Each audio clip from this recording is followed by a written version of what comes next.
Cómo vivir la palabra con el Padre Pablo Antonio Méndez. Recordaré los beneficios del Señor, todo lo que el Señor ha hecho con nosotros. Familia querida, feliz y bendecido domingo 23 de mayo. Hoy estamos celebrando en la iglesia la solemnidad de Pentecostés y les traigo la alegría del Evangelio para este día, tomado del capítulo 20, versículo 19 al 23 del evangelista San Juan. Al atardecer de aquel día, el primero de la semana, los discípulos tenían cerradas las puertas del lugar donde se encontraban, pues tenían miedo a los judíos. Entonces se presentó Jesús en medio de ellos y les dijo: la paz con vosotros. Dicho esto, les mostró las manos y el costado. Los discípulos se alegraron al ver al Señor. Jesús les dijo otra vez: la paz con vosotros. Como el Padre me envió, también yo os envío. Dicho esto, sopló y les dijo: recibid el Espíritu Santo. A quienes perdonáis los pecados les quedan perdonados. A quienes se los retengáis les quedan retenidos. Palabra del Señor. Gloria a ti, Señor Jesús. En el marco de esta solemnidad de Pentecostés quiero compartir con ustedes 3 ideas sobre el Espíritu Santo. Primera, regalos del Espíritu Santo según el Evangelio que acabamos de leer. Dice aquí el Evangelio que Jesús les dijo a los discípulos: les traigo la paz. Primer regalo del Espíritu Santo y el regalo más grande que trae el Espíritu Santo, la paz. ¿Qué es la paz? La paz no es ausencia de problemas. La paz no es ausencia de conflictos. La paz no es ausencia de vientos contrarios. Pero tampoco la paz son acuerdos políticos, acuerdos humanos, porque esa paz es frágil, esa paz es débil. La verdadera paz, la auténtica paz es tener a Dios en el corazón, es volver a ese estado de armonía en el que vivieron nuestros primeros padres, Adán y Eva. La paz es estar en armonía con Dios, estar en armonía con nosotros mismos, estar en armonía con los demás y estar en armonía con la naturaleza. En Colombia, en Israel, en el mundo, no habrá paz si no se tiene a Dios en el corazón, si no hay perdón, si no hay reconciliación, si no hay diálogo. Segundo, regalo del Espíritu Santo. Dice aquí el texto del Evangelio que acabamos de leer que los discípulos se alegraron al ver al Señor. El Espíritu nos llena de alegría. ¿Dónde podemos ver al Señor? En su palabra. ¿Dónde más podemos ver al Señor? En la oración. ¿Dónde más podemos ver al Señor? En los hermanos. ¿Dónde más podemos ver al Señor? En la Eucaristía. Es decir, si una persona dice que participa en Eucaristía y no se alegra, no está viviendo verdaderamente la Eucaristía. Si una persona lee la palabra y ve al Señor en la palabra y no se llena de alegría, no sé cómo está leyendo la palabra. Si una persona se encuentra con los hermanos para hacer oración y no se llena de alegría, la oración no lo llena de alegría, no está orando bien. Si servir a los demás, si darme a los demás y entregarme a los demás no me llena de alegría, no estoy sirviendo con amor, estoy sirviendo por aparentar, por agradar quizás a las demás personas, pero no por agradar a Dios. Alguien dice, por ejemplo: Padre, yo no tengo alegría, o no puedo tener alegría, o ¿cómo puedo tener alegría porque tengo problemas? los vivos tenemos problemas. Es normal que los vivos tengamos problemas. El único lugar donde no me dicen, Padre, ore por mí. El único lugar donde no me dicen, Padre, escúcheme porque tengo esta situación. El único lugar donde no me cuentan los problemas es el cementerio. Los muertos no tienen problemas. O sea, si tienes problemas, que los problemas no te roben la paz.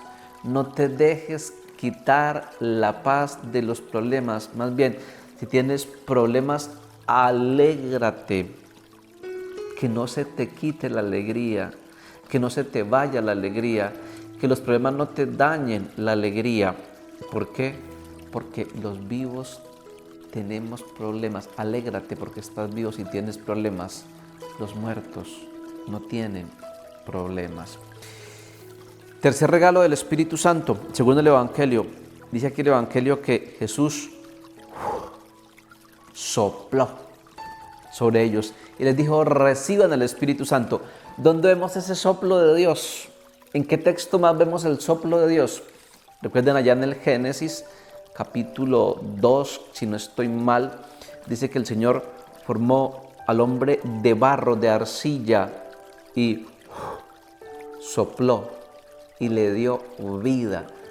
Regalo del Espíritu Santo o nueva creación. El Espíritu Santo nos da vida, nos llena de vida. El Espíritu Santo nos recrea. Vea, lo primero para poder convertirnos, la primera condición y la condición más importante para la conversión personal, para la conversión de los demás, para la conversión de todos, es el Espíritu Santo. Sin el Espíritu Santo no hay conversión, porque el Espíritu Santo es el que nos recrea, el que nos renueva, el que nos cambia, el que nos transforma, el que nos puede hacer nuevos. Segundo, condiciones para recibir el Espíritu Santo. ¿Qué necesitamos para recibir el Espíritu Santo? ¿Qué se necesita para recibir el Espíritu Santo de Dios? Les invito a que lean la primera lectura de hoy, tomada del capítulo 2, versículo 1 y siguientes de los Hechos de los Apóstoles.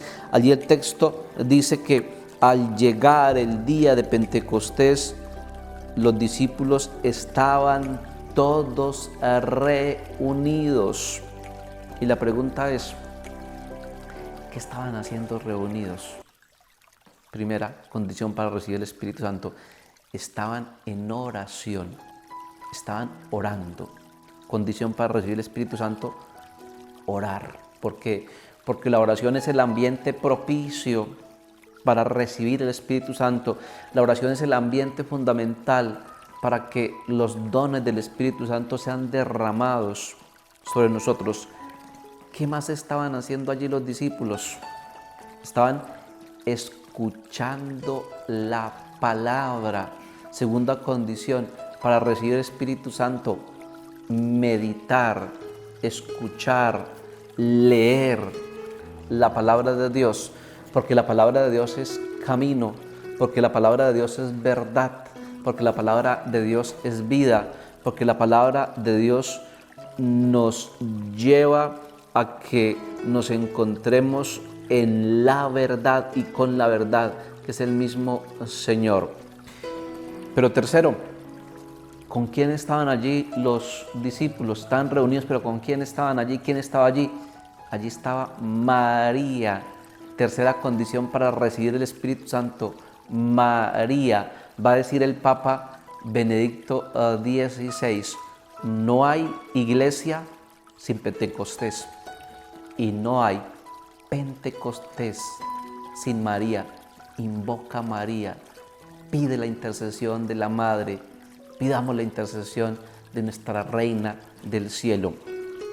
Pero cuarto, ¿cómo estaban allí los discípulos? ¿Cómo estaban? Dice aquel texto que estaban reunidos, o sea, estaban todos juntos, o sea, estaban todos unidos, es decir, estaban en comunión. Cuarta condición para recibir el Espíritu Santo, la unidad, la comunión. ¿Por qué?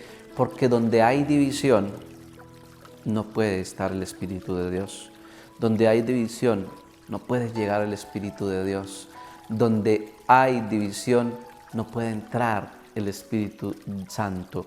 La cuarta condición fundamental para recibir el Espíritu Santo es la comunión, porque donde hay unidad, donde hay comunión, allí se hace presente el Señor. Allí puede residir, llegar y estar el Espíritu Santo. Donde hay comunión es signo de que el Espíritu Santo está allí. Pero además, recapitulemos un poco en el Evangelio de San Juan, que nos vino preparando durante la Pascua y de manera especial durante estos últimos días de la preparación para la venida del Espíritu Santo. Se hablaba del Espíritu Santo como Paráclito, y la palabra Paráclito significa o traduce también abogado, y uno llama a un abogado ¿para qué? Para que lo ayude. Tercero, ¿cuándo tenemos que llamar al Espíritu Santo?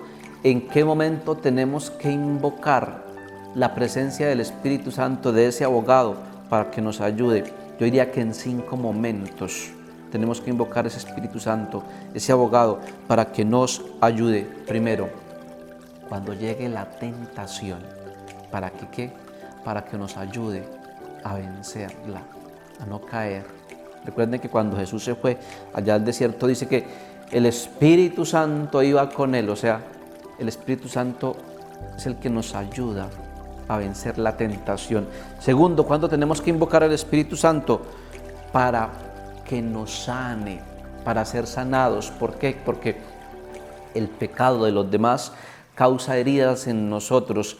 El pecado de nosotros también nos daña interiormente. Necesitamos ese Espíritu Santo para ser sanados, liberados de las garras y del daño del mal que causa el pecado de los demás en nosotros y nuestro pecado en los demás y en nosotros mismos.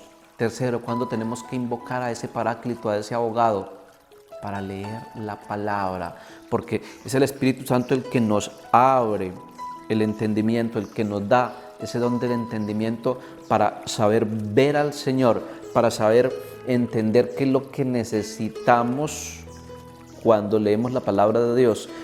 Cuando leemos la palabra de Dios no se trata de aprendernosla de memoria, maravilloso si el Espíritu Santo da esa gracia, pero sobre todo al leer la palabra de Dios tenemos que pedir al Espíritu Santo que nos ayude a comprender, a entender lo que necesitamos para ese momento que la estamos leyendo, lo que necesitamos para ese momento en el que nos estamos encontrando con ella. Es el Espíritu Santo el que nos ayuda a entender la palabra. Cuarto, invoquemos al Espíritu Santo cuando tenemos que tomar decisiones fundamentales en la vida, porque una mala decisión arruina una vida, porque una mala decisión arruina una familia, porque una mala decisión arruina un amigo, porque una mala decisión arruina nuestra amistad, nuestra comunión, nuestra gracia con Dios. Y quinto, ¿cuándo tenemos que invocar el Espíritu Santo? ¿Cuándo tenemos que llamar a ese abogado? A la hora final de nuestra vida, es decir, en el momento de la muerte. ¿Para qué? Para que nos ayude a dar ese paso en paz y nos ayude a vencer el miedo. Familia, feliz y bendecido Pentecostés. Feliz y bendecido día de la efusión, del derramamiento del Espíritu Santo a la iglesia. Y una feliz y bendecida semana. El Señor esté con vosotros. Y la bendición de Dios Todopoderoso, Padre, Hijo y Espíritu Santo, descienda sobre todos vosotros. Chao familia, un abrazo grande.